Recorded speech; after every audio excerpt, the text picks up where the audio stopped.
안녕하세요, 수학독학입니다. 오늘은 19번째 시간 구의 건널비와 부피에 대해서 공부해 보도록 하겠습니다. 자, 먼저 구의 건널비에 대해서 살펴보려고 하는데요. 자, 이 밑에 그림에서 보시면은 반지름이 R인 이런 구가 있습니다. 반지름이 R인 어떤 공 모양이 있는 거죠, 그죠? 그랬을 때 이 구의 건널비는 어떻게 되냐라는 건데요. 이 건널비를 구하기 위해서 이렇게 해봤던 겁니다. 이 구의 겉면을 실을 가지고 이렇게 둘러싸봤던 거예요. 실을 가지고 이렇게 열심히 쫙 둘러싸봤던 겁니다. 그래서 자, 끝까지 둘러싸면 이런 모양이 되겠죠, 그죠? 자, 이런 모양이 됐을 때 이 실을 푼 다음에 원 모양으로 이렇게 다시 한번 이렇게 감아봤던 겁니다. 열심히. 자, 이렇게 감아봤더니 어떤 하나의 이렇게 원 모양이 나온 거예요. 원 모양이 나왔고, 여기가 중심이라고 하면 중심에서부터 원까지 요 반지름 길이 있죠. 이 길이가 바로 얼마가 되었냐면 2R이 되었던 겁니다. 처음에 구의 반지름은 R이었는데 겉면을 싸서 그것을 원으로 만들어 봤더니 그때의 반지름은 2R이 되었던 거죠. 따라서 구의 건널비를 구하기 위해서 반지름이 2R인 이 원의 넓이를 구하면 되겠구나 라고 사람들은 생각했던 거고요. 자, 그래서 이 원의 넓이를 구해보면 파이 R 제곱이니까 2R의 제곱 이렇게 하시면 되겠고요. 계산하시면은 파이 곱하기 4R 제곱이니까 이것을 좀 예쁘게 써서 어떻게 쓰면 되냐면 4파이 R 제곱이다, 이렇게 정리하시면 되겠습니다. 자, 다음은 구의 부피에 대해서 알아보겠습니다. 구의 부피를 구하기 위해서 어떻게 했냐면 매우 작은 사각뿔로 잘게 쪼갤 건데요. 어떻게 쪼개냐면 이런 식으로 표면에 매우 작게 사각형 모양을 낸 다음에 이렇게 중심하고 이으면 이게 바로 사각뿔이 되겠죠, 그죠? 사각뿔. 그리고 이쪽에도 표면에 매우 작은 사각형 모양을 내고 이렇게 다 이은 겁니다. 자, 그래서 구의 부피는 이렇게 사각뿔로 잘게 쪼갠 다음에 이 사각뿔 있죠? 사각뿔의 부피, 얘들을 모두 다 더한 거, 사각뿔 부피의 총합 있죠, 총합. 얘를 구하면 그게 바로 구의 부피겠구나, 이렇게 생각했던 거예요. 자, 이때 사각뿔의 부피를 구하기 위해서 사각뿔의 높이를 생각해 보면 높이는 이 중심에서부터 이 표면까지의 거리니까 그게 바로 반지름 R이 되겠죠. 그래서 사각뿔의 높이는 R이고 밑면 넓이가 있겠죠, 그죠? 밑면 넓이 얘들이 있을 건데, 그래서 하나의 밑면 넓이, 얘를 A라고 해볼게요. 얘는 또 B라고 해보고 얘는 또 C라고 해보고, 사각뿔의 부피의 총합을 구하기 위해서 첫 번째 사각뿔은 3분의 1 곱하기 밑넓이 A 곱하기 높이 R 이렇게 되겠죠. 그 다음에 두 번째 사각뿔 3분의 1 곱하기 밑넓이 B 곱하기 높이 R 이렇게 되겠죠. 그래서 얘들 다 더할 거예요. 이렇게 쫙 더해가면 이게 바로 구의 부피가 될 건데, 보시면은 3분의 1과 R이 공통으로 전부 다 있잖아요. 3분의 1과 R이 공통으로 있으니까 3분의 1 곱하기 R을 밖으로 딱 빼주시고 괄호 안에는 A랑 B랑 이렇게 C랑 쭉 있겠죠, 그죠?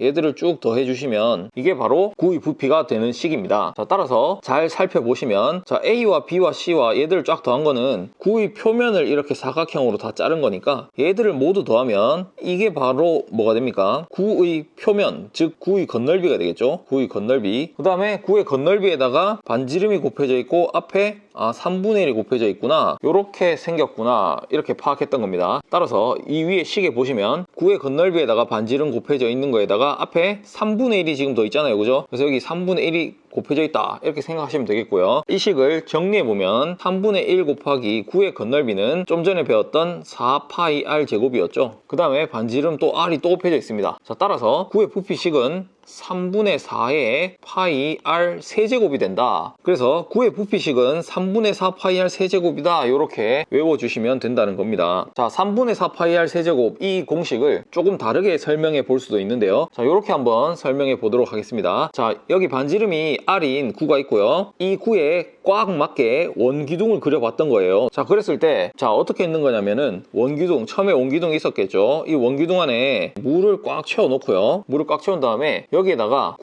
이 굴을 넣어봤어요. 굴을 넣어봤더니 그러면 이렇게 물이 꽉 차 있었으니까 물이 흘러 넘쳤겠죠, 그죠? 꽉 차 있던 물이 흘러 넘쳤는데, 그러면 얼마나 흘러 넘쳤는가, 그 흘러 넘친 양, 그죠? 흘러 넘친 양, 그게 바로 구의 부피가 된다는 겁니다. 이게 바로 구의 부피다, 이렇게 생각했던 거죠, 그죠? 그래서 자, 얼마가 흘러 넘치고 얼마가 남았냐라고 하면 처음 물의 양의 3분의 1만큼이 남아있고요. 3분의 2는 3분의 2는 밖으로 흘러 넘쳤던 겁니다. 즉 이것을 어떻게 해석하면 되냐면은 구의 부피는 원기둥 부피의 3분의 2만큼이 되는구나, 이렇게 해석하면 된다는 겁니다. 따라서 이 괄호 안에 들어갈 식의 숫자는 3분의 2가 되겠죠, 그죠? 3분의 2 곱하기 원기둥의 부피다, 이렇게 생각하시면 되겠고요. 자, 따라서 이 식을 정리해보면 원기둥 부피는 밑넓이 곱하기 높이인데, 밑넓이는 여기 길이도 r일 테니까요, 반지름이 r인 원의 넓이 파이 r 제곱 하시면 되겠고, 그 다음 높이만 곱해주시면 되는데, 높이는 여기서부터 이까지 길이니까 2r이 되겠죠. r이 두 번 있으니까 2r, 그래서 2r 곱해주시면 됩니다. 밑넓이 곱하기 높이 한 거고요. 그러면 2파이 r 세제곱 이렇게 되겠죠, 원기둥 부피는. 그러니까 여기에 3분의 2 곱하기 2파이 r 세제곱 이렇게 쓰시면 아까와 같은 3분의 4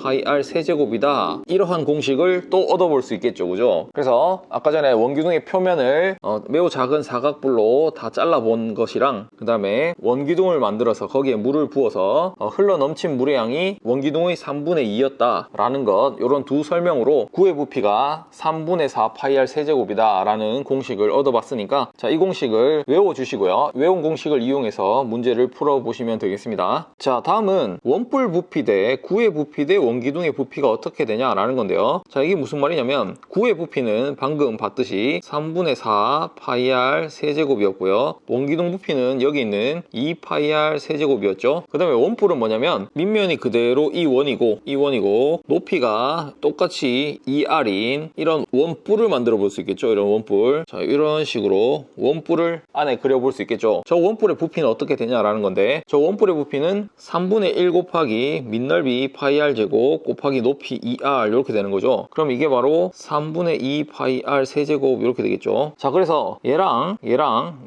부피 b가 어떻게 되냐라는 건데, 자, 전부 다 파이가 있으니까 파이를 다 약분해 주시고, 이렇게, 그 다음에 r 세제곱도 다 약분해 주시고, 그럼 남은 게 3분의 2 대 3분의 4 대 2 이렇게 돼 있잖아요. 그 다음에 전부 다 3을 곱해주시면 얘는 2가 되겠고, 얘는 4가 되겠고, 얘는 6이 되겠네요, 그죠? 3을 다 곱해준 겁니다. 그러면 2대 4대 6, 즉 약분하시면 1대 2대 3이다, 이런 것을 얻을 수 있죠, 그죠? 따라서 원뿔과 구와 원기둥의 부피를 비교해 봤을 때 제일 작은 부피인 원뿔이 1에 해당한 양이고, 그 다음 구가 2에 해당한 양이고, 원기둥, 가장 큰 원기둥이 3에 해당한 양이다. 부피의 b가 1대 2대 3이다, 이렇게 알고 계시면 되겠습니다. 자, 그러면 문제 속에서 여러가지 반구의 건널비를 구할 때가 많을 텐데요, 이런 거 한번 구해보도록 하겠습니다. 자, 반구는 구를 딱 반틈 자른 거죠, 그죠? 반틈 자른 거니까 건널비를 구하기 위해서는 원래 구의 건널비가 4파이 r 제곱이었는데요, 그죠? 이 구의 건널비에서 반을 잘랐으니까 곱하기 2분의 1 하시면 되겠고요. 그러면은 이 구를 둘러싸고 있는 이 표면의 넓이가 나올 텐데, 이 표면뿐만 아니라 이 밑넓이도 하나 더 생긴 거잖아요, 자름으로써. 밑넓이와 함께 구를 둘러싸고 있는 이 표면들 까지 있는 거죠, 그죠? 이렇게 표면들까지. 그러니까 이게 바로 표면의 넓이고, 밑면의 넓이도 하나 더 해줘야 되는데, 밑면은 파이 r 제곱 하면서 원넓이가 하나 있죠. 따라서 이렇게 약분하시면 2파이 r 제곱, 2파이 r 제곱이고, 여기 파이 r 제곱이 있으니까 2와 여기 1, 2 생략돼 있는 1을 더해서 3파이 r 제곱이다, 이렇게 계산하시면 되겠죠. 자, 이런 식으로 반구의 건널비를 구하는 거고요. 자, 그 다음은 전체 구에서 4분의 1만큼이 이렇게 날아간 이 부분의 넓이는 어떻게 구하면 되냐라는 건데, 4분의 1을 잘랐기 때문에 이러한 반원이 생겼고요, 그죠? 이러한 반원이 생겼고, 요 밑에도 보시면 이러한 반원이 생기게 되죠. 이러한 반원, 이렇게 두 반원이 생기고, 나머지는 구의 표면을 생각하시면 되는데, 지금 구의 4분의 1을 잘라냈으니까 남은 부분은 4분의 3이 남았겠죠. 표면에 4분의 3이 남아있으니까 구의 건널비 4파이 r 제곱에다가 4분의 3을 이렇게 곱해주시면 구의 겉을 둘러싸고 있는 표면이 되겠고, 그 다음에 이 주황색 반원과 이 보라색 반원을 더해 주시면 되는데, 그냥 반지름이 r인 그냥 이런 원이 됩니다. 얘는 반지름이 r인 반원, 얘도 반지름이 r인 반원이니까 둘이 더하면 그냥 반지름이 r인 원. 따라서 주황색과 보라색을 더한 것이 파이 r 제곱이다, 그냥 원넓이 하나 더해 주시면 되겠고요. 따라서 계산하시면 약분하셔서 3파이 r 제곱, 얘는 또 파이 r 제곱 하셔서 3과 1을 더해서 4파이 r 제곱이다, 이렇게 계산하시면 되겠죠. 자, 이 4분의 4분의 1이 잘려나간 구의 부피를 구하라라고 하면 어떻게 구하면 되겠습니까? 원래 구의 부피가 3분의 4 파이 r 세제곱이었는데 4분의 1이 날아가고 4분의 3이 남았으니까 4분의 3을 이렇게 곱해주기만 하면 되겠죠. 그러면 이렇게 약분하고 이렇게 약분해서 파이 r 세제곱이다, 그냥 이렇게 구해주시면 된다는 겁니다. 자, 이렇게 해서 오늘 구의 건널비와 부피에 대해서 한번 알아봤는데요. 여러 가지 문제 상황들이 많을 테니까 한번 풀어보시면서 복습해 주시기 바랍니다. 수고하셨습니다.